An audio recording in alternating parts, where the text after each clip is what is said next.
Martin Brundle has warned any F1 2025 title challengers to Max Verstappen that they will face the same overly aggressive, sometimes approach deployed by the reigning champion.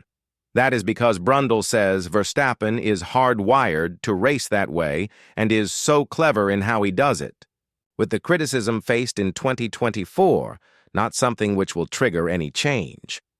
With Red Bull's dominance of F1's ground effect era fading during 2024, McLaren's Lando Norris emerged as a threat to Verstappen's pursuit of a fourth straight world championship, leading to some controversial incidents between the pair on track.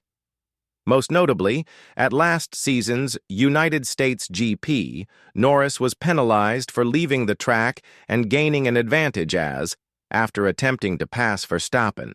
Around the outside, the Red Bull driver ushered them both off, but ahead at the apex, it was deemed Norris's responsibility to relinquish the position, which he did not.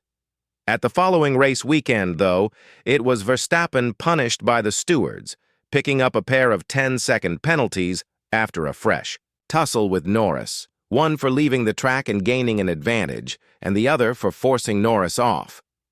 That race weekend saw criticism come Verstappen's way from the likes of ex-Sky F1 pundit Damon Hill and Johnny Herbert, who was dismissed from the pool of F1 stewards ahead of the new season.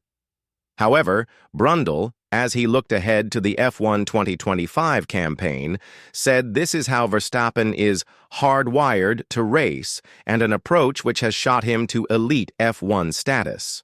So, if any F1 2025 rivals were hoping for an easier time in wheel-to-wheel combat with Verstappen, Brundle warns they will not get it. Asked by Sky F1 correspondent Craig Slater if he believes Verstappen will race any differently this season after last year's criticism, Brundle replied, "No, he'll race exactly the same.